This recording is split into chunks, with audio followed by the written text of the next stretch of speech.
Assalamualaikum warahmatullahi wabarakatuh.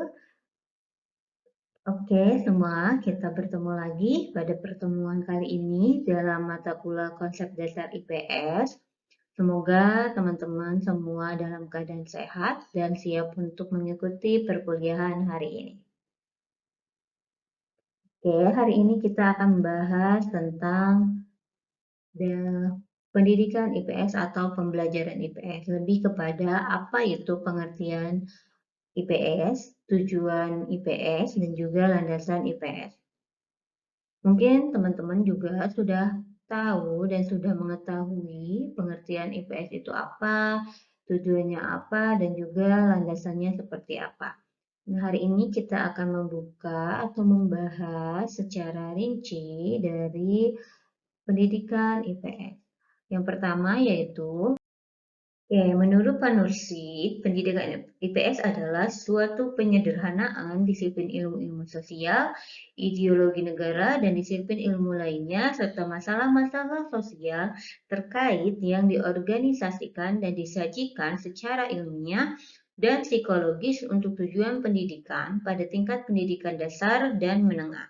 Jadi, menurut Pak Nursid, pendidikan IPS itu adalah penyederhanaan dari ilmu-ilmu sosial, seperti misalnya dari ilmu sosiologi, antropologi, terus ideologi negara, mungkin seperti misalnya dari PKN, Pancasila, gitu ya, dan disiplin ilmu lainnya yang memiliki keterkaitan, disiplin ilmu lainnya yang memiliki keterkaitan dengan sosial, dengan masyarakat, serta masalah-masalah yang terkait, serta gejala-gejala sosial yang ada di masyarakat yang diorganisasikan, yang disatukan pada satu sajian, pada satu struktur ilmu atau satu struktur pembelajaran yang disajikan secara ilmiah dan psikologis, yaitu tujuannya untuk pendidikan, ya, pada tingkat pendidikan dasar dan juga tingkat pendidikan menengah.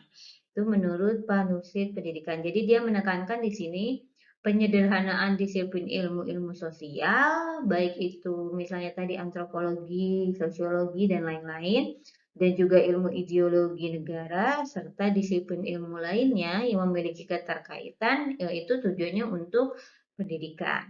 Selanjutnya, menurut Pak Sumantri, pendidikan IPS adalah seleksi dari disiplin-disiplin ilmu sosial dan humaniora serta kegiatan dasar manusia yang diorganisasikan dan disajikan secara ilmiah dan psikologis untuk tujuan pendidikan. Nah, menurut Pak Sumantri, pendidikan IPS itu adalah seleksi dari disiplin-disiplin ilmu sosial. Jadi, tidak semua ilmu-ilmu sosial bisa dimasukkan ke dalam pembelajaran IPS menurut Pak Numan Sumantri. Jadi, eh, hanya beberapa disiplin ilmu-ilmu sosial yang dimasukkan kepada pendidikan IPS yang sesuai dengan kebutuhan pendidikan pada sekolah dasar ataupun sekolah menengah. Jadi, misalnya ya di sosiologi misalnya ilmu apa yang sesuai dengan tingkatan anak sekolah dasar dan tingkatan sekolah menengah. Jadi di seleksinya ini disesuaikan dengan keadaan atau karakteristik ataupun lingkungan pada sekolah anak dasar ataupun sekolah anak menengah. Gitu. Jadi seleksinya ini maksudnya disesuaikan kebutuhannya. Dan humaniora, ya humaniora misalnya filsafat ataupun sejarah dari kegiatan manusia yang diorganisasikan sama ya yang disatukan yang memiliki struktur untuk disajikan secara pembelajaran kepada siswa gitu untuk tujuan pendidikan. Itu menurut Pak Sumantri. Selanjutnya di sini ada menurut S. Nasution menyatakan bahwa pendidikan IPS merupakan bagian dari kurikulum sekolah yang berhubungan dengan manusia dalam masyarakat yang terdiri atas beberapa subjek, sejarah, ekonomi, geografi, sosiologi, antropologi, pemerintahan, dan psikologi sosial. Jadi kalau menurut Pak Nasution gitu ya, bahwa pendidikan IPS itu ya kurikulum sekolah gitu, kurikulum sekolah yang memiliki kaitan dengan masyarakat. Jadi pembelajarannya itu memiliki kaitan dengan masyarakat. Yang biasanya di mana ilmu-ilmu yang mengkaji tentang masyarakat ya seperti subjeknya seperti sejarah, ekonomi, geografi, sosiologi, antropologi, pemerintahan, dan psikologi sosial. Itu menurut Pak Nasution. Jadi sebenarnya dari ketiga tokoh ini mengungkapkan ya secara sederhananya bahwa pendidikan IPS adalah sebagian atau kumpulan penyederhanaan ilmu-ilmu sosial ataupun ilmu lain yang memiliki keterkaitan hubungan dengan masyarakat masyarakat yang bertujuan untuk pendidikan, baik itu pendidikan dasar ataupun pendidikan menengah.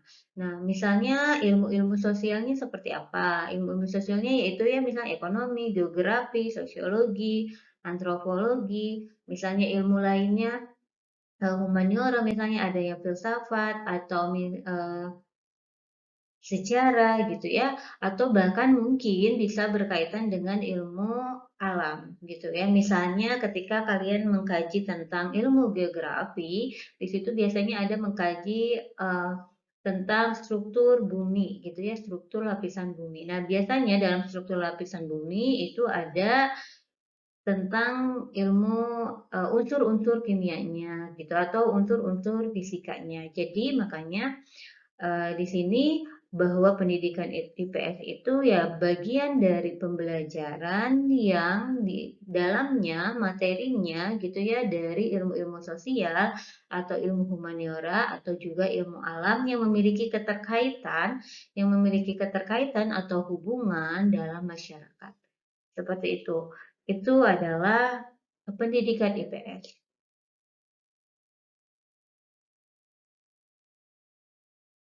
Oke, selanjutnya di sini kita akan membicarakan tujuan pendidikan IPS. Nah, tujuan pendidikan IPS yang berorientasi pada perubahan tingkah laku para siswa. Jadi, tujuan pendidikan itu orientasinya gitu ya, orientasinya tujuan utamanya adalah perubahan tingkah laku pada siswa. Jadi, perubahan sikap, perubahan perilaku pada siswa yang dilihat dari misalnya pengetahuan dan pemahamannya, sikap hidup belajarnya, nilai sosial, dan juga sikap keterampilan. Jadi, perubahan tingkah laku pada pengetahuan dan pemahaman siswa, pada sikap, pada nilai sosial, dan juga sikap keterampilan siswa. Ini adalah tujuan dari pendidikan ataupun dari pendidikan IPS. Oke, di sini tujuan pendidikan IPS tadi yang pertama yaitu pengetahuan dan pemahaman. Jadi pengetahuan mengenai fakta, yakni segala informasi dan data yang dapat diperiksa ketepatannya dan telah diterima secara umum bahwa hal itu benar. Jadi ketika kita misalnya memberikan pengetahuan atau ilmu pengetahuan kepada siswa, yaitu adalah sebuah fakta yang memang terjadi, yang memang datanya ada dan bisa terbukti bahwa itu adalah benar. Ya, jadi tujuan pendidikan yang pertama yaitu pengetahuan dan pemahaman, di mana pengetahuannya merupakan sebuah fakta. Fakta itu adalah informasi atau data yang didapatkan dan diterima secara umum dan hal itu benar atau dapat dibuktikan. Jadi apa yang kita ajarkan kepada siswa berarti harus sebuah fakta. Gitu. Yang kedua, yang seterusnya yaitu pengetahuan mengenai konsep-konsep, yakni ide umum dalam pikiran seseorang yang merupakan kelompok dari sesuatu atau tindakan yang mempunyai nilai dan sifat tertentu. Jadi pengetahuan itu mengenai konsep-konsep. Tadi selain misalnya sebuah fakta, pengetahuan itu juga harus mengenai konsep-konsep. Konsep-konsep ini yakni yaitu ide umum dalam pikiran seseorang. Nah, kalau misalnya konsep-konsep yang berkaitan dengan berarti yang ada pada ilmu-ilmu sosial. Misalnya konsep jarak, konsep lokasi, konsep interaksi, konsep konflik. Nah, itu adalah sebuah konsep yang ada pada pengetahuan yang dimana konsep-konsep tersebut bisa dipahami oleh siswa gitu, di mana konsep itu adalah mempunyai nilai atau sifat tertentu. Ya, misalnya konsep interaksi, dia memiliki nilai. Interaksi itu adalah berarti sebuah hubungan. Nilainya adalah sebuah hubungan gitu ya antar individu atau antar kelompok.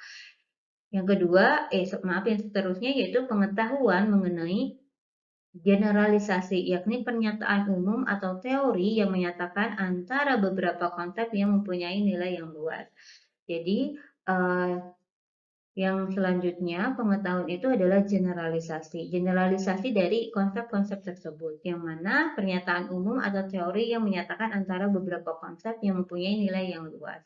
Jadi misalnya tadi, misalnya kita memiliki teori tentang interaksi sosial. Nah, interaksi sosial itu misalnya konsepnya tadi adanya interaksi, terus misalnya konsepnya adanya kontak, misalnya terus adanya eh, adanya individu dan individu yang saling bertemu atau bertatap muka gitu ya yang melakukan konsep. Nah, itu adalah misalnya konsep-konsep tersebut dijadikan sebuah generalisasi menjadi misalnya teori interaksi sosial. Nah, interaksi sosial ini berarti adalah sebuah teori dari konsep-konsep yang tadi yang memiliki nilai gitu ya, yang memiliki nilai. Seperti itu ya. Misalnya tadi, oh kalau interaksi sosial berarti adanya interaksi. Berarti adanya interaksi itu adalah konsep. Oh misalnya adanya kontak. Oh kontak itu adalah konsep. Nah hal-hal itu yang tadi konsep-konsep kecil itu menjadi sebuah generalisasi, yaitu sebuah teori. Teori itu misalnya teori interaksi sosial. Oke, selanjutnya.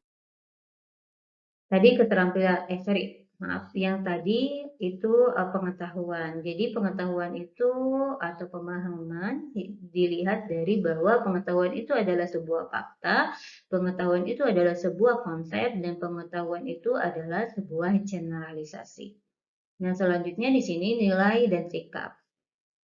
Anak-anak membutuhkan nilai yang menafsirkan dunia sekitarnya sehingga dia mampu melakukan perspektif faktor antar keluarga, masyarakat, ataupun teman di lingkungan banyak memberikan pengaruh terhadap perkembangan nilai dan sikap anak. Jadi, nilai anak-anak itu atau siswa itu membutuhkan nilai atau dia bisa menafsirkan sebuah nilai yang ada di sekitar dia, baik itu di lingkungan keluarganya, pertemanan, masyarakat, atau lingkungan umum. Nah, nilai-nilai inilah yang ketika dia menafsirkan itu bisa menjadi sebuah sikap anak tersebut. Jadi kalau misalnya dia menafsirkan nilai bahwa yang dikatakan baik adalah poinnya misalnya uh, sopan, terus misalnya dia bertata krama, beretika, gitu ya. Berarti itu dia sudah bisa menafsirkan nilai. Gitu. Ketika dia sudah bisa menafsirkan nilai, ya nilainya itu bisa dia terapkan kepada sikap atau tingkah laku dia. Yang selanjutnya, untuk orang tua dan guru memiliki peran yang sangat penting agar pada diri anak tertanam nilai-nilai dan sikap yang baik seperti rasa menghormati satu dengan yang lain, kemudian rasa menghargai, kejujuran, bertanggung jawab, dan lain-lain. Jadi, nilai dan sikap ini adalah ketika kita eh, memberikan suatu pengetahuan kepada siswa selain tadi misalnya dia mengetahui dan memahami suatu teori atau suatu konsep, tapi juga dia bisa menafsirkan sebuah nilai, gitu ya. Misalnya, yaitu tadi kalau nilai yang baik, misalnya yang bisa bertanggung jawab, nilai yang baik itu misalnya yang menghormati, yang toleransi, dan lain-lain. Di mana nilai-nilai yang mereka ketahui ini nantinya bisa dijadikan sebagai landasan dia untuk berperilaku atau untuk bersikap. Selanjutnya yaitu keterampilan sosial, intelektual, dan personal. Nah, keterampilan sosial merupakan penggabungan dari pengetahuan, keterampilan akademis, dan sikap dan nilai yang baik. Sikap dan nilai yang baik adalah semua sikap dan nilai yang patut dimiliki para siswa. Tingkah laku dalam pergaulan yang resmi organisasi, tingkah laku yang tidak resmi dalam masyarakat, keterampilan dalam mengorganisir kata dengan cerdas, teliti, sopan, dan jelas. Jadi, keterampilan sosial itu adalah gabungan dari pengetahuan, keterampilan secara akademisnya, ataupun sikap dan nilainya. Di mana ketiga hal itu yang akan menjadikan siswa memiliki keterampilan tersendiri, gitu ya. Misalnya keterampilan dia untuk uh, bertutur kata, keterampilan dia untuk bertingkah laku, keterampilan dia untuk mengambil keputusan gitu ya ketika dia memiliki suatu pilihan gitu, yaitu berarti berdasarkan kepada apa yang telah dia ketahui, apa yang sudah dia ketahui, dia lakukan dan juga keterampilan yang dia miliki gitu. Maka keterampilan sosialnya itu nantinya yang akan terbentuk seperti itu. Jadi bagaimana keterampilan sosial itu terbentuk ketika dia sudah memahami secara keilmuannya gitu ya, secara ilmu pengetahuannya dia sudah paham, keterampilan akademik atau pengetahuannya dia juga sudah tahu, serta terhadap sikap dan nilai yang dia ketahui, yang dia tafsirkan baik dan benar seperti apa, salah seperti apa gitu, makanya dia nantinya akan mempunyai keterampilan sosial. Oke, di sini keterampilan intelektual yang termasuk di dalamnya adalah pembentukan konsep terdiri dari interpretasi dan menggunakan fakta dan prinsip untuk menerangkan fenomena yang tidak bernama atau memprediksi akibat adanya kondisi yang telah diketahui. Jadi kalau keterampilan intelektual ini adalah pemahaman atau penafsiran kepada konsep-konsep suatu materi gitu ya. Jadi siswa bisa mengetahui suatu konsep, suatu materi terhadap fakta-fakta yang memang ada atau fenomenanya ada di dalam kehidupannya dia. Serta keterampilan mengenal diri atau personal merupakan penghayatan diri sebagai makhluk Tuhan yang Maha Esa, anggota masyarakat dan warga negara, kemudian menyadari dan mensyukuri kelebihan dan kekurangan yang ada pada dirinya. Jadi kalau keterampilan mengenal diri ini ya dia mengetahui bahwa dia adalah makhluk Tuhan gitu ya, makhluk Tuhan, dia adalah sebagai perannya sebagai anggota masyarakat dan sebagai warga negara. Jadi ketika dia mengetahui hal itu, dia bisa menyadari dan mensyukuri kelebihan dan kekurangan diri dia sendiri. Oke, selanjutnya kita akan membahas tentang landasan pendidikan IPS. Di sini ada beberapa landasan. Yang pertama yaitu landasan filosofis. Landasan filosofis merupakan memberikan gagasan pemikiran mendasar yang digunakan untuk menentukan apa objek kajian atau domain apa saja yang menjadi kajian pokok dan dimensi pengembangan pengetahuan IPS sebagai pendidikan disiplin ilmu, sebagai ontologis, bagaimana aspek epistemologis, dan apa tujuan aspek aksiologisnya. Jadi kalau landasan filosofis ini adalah apa yang mendasari gitu ya, apa yang mendasari terus bagaimana objek kajian atau apa saja yang menjadi kajian pokok atau dimensi pengembangan pengetahuan IPS gitu sebagai pendidikan disiplin ilmu. Jadi secara ontologisnya gitu ya landasan filosofisnya ya secara ontologisnya itu apa yang menjadi kajian pokok atau dimensi basic knowledge-nya pendidikan IPS itu. Jadi misalnya kajian pokok pendidikan IPS itu apa? Jadi pengetahuannya itu apa? Pengetahuan ilmu pengetahuan dari ontologis pendidikan IPS itu apa gitu. Jadi misalnya ya tadi pengetahuannya misalnya basic knowledge-nya A, B, C, D, E, F, G, H, I, J, konsepnya apa dan lain-lain. Nah, misalnya gitu ya. Jadi kalau landasan filosofis ini berarti apa yang menjadi kajian pokoknya? Kajian pokoknya kan misalnya masyarakat atau misalnya sosial pada kehidupan siswa tersebut, misalnya seperti itu. Nah, berarti kajian yang berkaitan dengan masyarakat itu apa? Seperti itu. Jadi menentukan ilmunya, ilmu pengetahuannya apa saja, yaitu menentukan konsepnya apa saja, generalisasinya apa saja, atau teorinya apa saja yang ada pada pendidikan IPS. Selanjutnya yaitu aspek epistemologis. Nah, pada aspek epistemologis ini yaitu bagaimana caranya, bagaimana prosesnya gitu ya, bagaimana caranya pendidikan IPS itu bisa berkembang, bagaimana prosesnya pendidikan IPS itu berkembang dan lain-lain. Itu harus ada landasannya. Serta yang terakhir yaitu aspek arkeologisnya atau apa tujuan dari pendidikan IPS. Apa tujuan pendidikan IPS gitu? Kenapa ada ilmu pendidikan IPS? Apa tujuannya pendidikan IPS itu? Nah, itu harus ada. Jadi landasan pendidikan IPS itu dia harus memiliki landasan filosofis. Dari landasan filosofis itu ya dilihatnya dari aspek ontologisnya, aspek epistemologisnya, dan juga aspek aksiologisnya. Itu harus diketahui apa saja gitu ya. Ya, berarti aspek tadi misalnya aspek ontologisnya, kajian pokoknya yaitu tentang masyarakat. Aspek epistemologisnya bagaimana caranya gitu ya, bagaimana caranya yaitu misalnya dengan uh, perkembangannya yaitu dari misalnya pembelajaran di kelas secara misalnya dengan perbaikannya.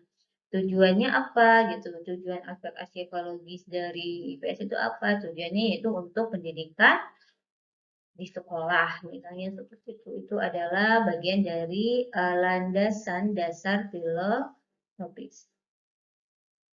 Oke, selanjutnya yaitu pada landasan ideologis. Nah, pada landasan ideologi, sistem gagasan mendasar untuk memberikan pertimbangan dan menjawab pertanyaan. Seperti bagaimana keterkaitan antara teori-teori pendidikan dengan hakikat dan praksis etika, moral, politik, norma-norma perilaku dalam membangun dan mengembangkan pendidikan IPS. Jadi kalau landasan ideologis ini adalah bagaimana gitu ya, bagaimana keterkaitan antara teori-teori pendidikan misalnya dengan pendidikan IPS. Misalnya ya kalau teori-teori pendidikan misalnya atau dalam penggunaan teori-teori misalnya kayak teori Bloom dan lain-lain, nah itu bagaimana untuk pengembangan pendidikan IPS-nya seperti itu. Terus selanjutnya yaitu landasan sosiologis. Landasan sosiologis di sini memberikan sistem gagasan mendasar untuk menentukan cita-cita, kebutuhan, kepentingan, kekuatan aspirasi, serta pola kehidupan masa depan melalui interaksi sosial yang akan membangun teori-teori atau prinsip-prinsip pendidikan IPS sebagai disiplin ini. Jadi kalau dari landasan sosiologis ini kita itu uh, harus melihat gitu ya, harus melihat bagaimana interaksi sosial yang akan membangun teori-teori atau prinsip-prinsip pendidikan IPS sebagai disiplin ilmu. Dasar-dasarnya itu kita harus tahu dulu gitu. Apa kebutuhannya gitu ya, apa kebutuhannya, apa kepentingannya. Jadi apa sebenarnya kepentingan pendidikan IPS itu? Nah, dilihat dari sosiologis misalnya dilihat dari kebutuhan siswa ketika nanti dia akan berinteraksi dengan masyarakat, dia harus mengetahui misalnya kalau interaksi dengan masyarakat itu apa-apa saja yang harus dilakukan. Terus misalnya ketika dia menghadapi sebuah masalah, nah apa saja yang harus dia lakukan untuk mengambil solusinya. Nah, seperti itu landasan-landasan sosiologis itu berarti landasan yang kita lihat pada keadaan masyarakat yang sesuai dengan siswa tersebut. Selanjutnya yaitu landasan antropologis. Nah, di sini memberikan sistem gagasan-gagasan mendasar dalam menentukan pola, sistem, dan struktur pendidikan disiplin ilmu sehingga relevan dengan pola, sistem, dan struktur kebudayaan, bahkan dengan pola, sistem, dan struktur perilaku manusia yang kompleks. Jadi, ketika kita dalam pendidikan IPS itu kita harus melihat gitu ya, melihat bagaimana pola sistem dan struktur kebudayaan yang ada pada sekitar masyarakat siswa tersebut tinggal. Agar apa? Agar apa yang menjadi pembelajaran dalam pendidikan IPS itu bisa sesuai dengan pola sistem dan struktur masyarakat di sekitar siswa itu berada.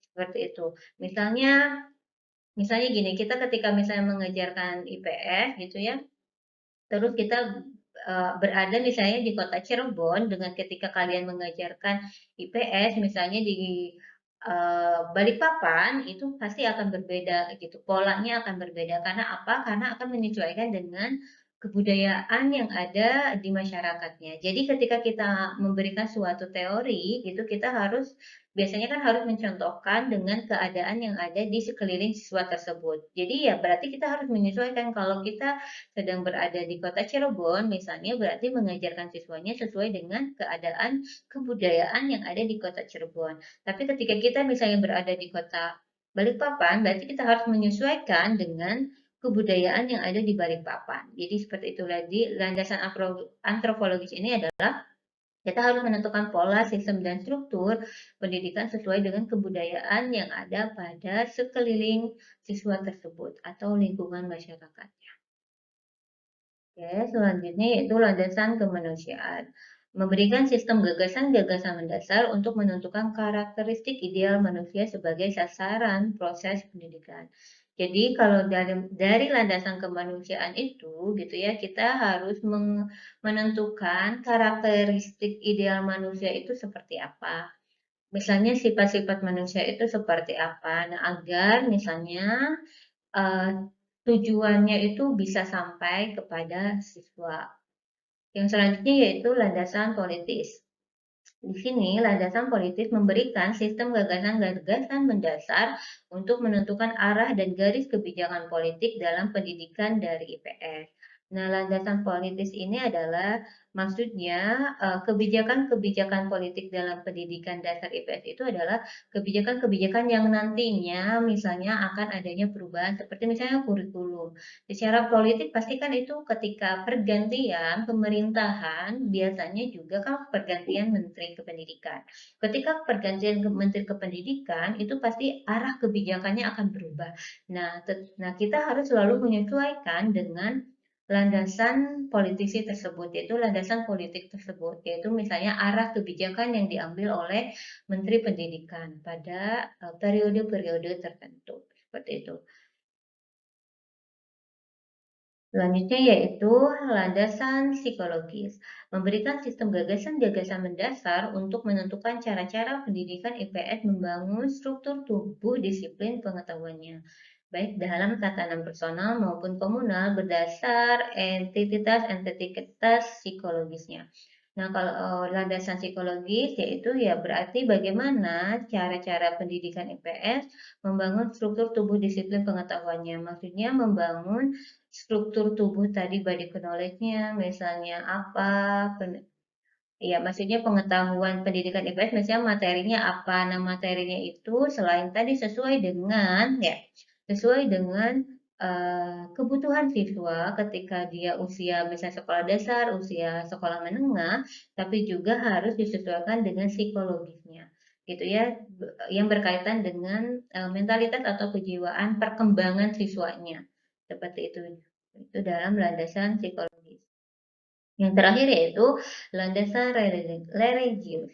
Nah, landasan religius di sini adalah memberikan sistem gagasan dasar tentang nilai-nilai, norma, etika, dan moral yang menjadi jiwa atau yang menjadi eh, kepribadian secara rohani gitu ya.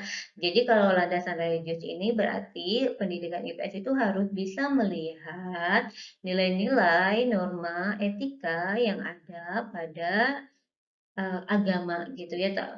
Sebenarnya dalam umumnya pasti kebaikan di setiap agama itu nilai atau normanya hampir sama gitu. Jadi harus bisa memasukkan nilai-nilai, norma-norma etika atau moral yang ada pada agama atau pada religiusnya. Untuk apa? Untuk menumbuhkan kepada eh, nilai-nilai, norma-norma kejiwaan atau religius siswa. Oke, itu yang bisa saya sampaikan untuk pembelajaran hari ini. Semoga bisa dipahami oleh semua teman-teman teman-teman. Terima kasih. Mohon maaf kalau ada penjelasan yang kurang bisa dipahami. Semoga apa yang saya sampaikan hari ini bisa dipahami, bisa dicerna dan juga bisa dilakukan oleh mahasiswa. Terima kasih, mohon maaf. Wabillahi taufiq wal hidayah. Wassalamualaikum warahmatullahi wabarakatuh.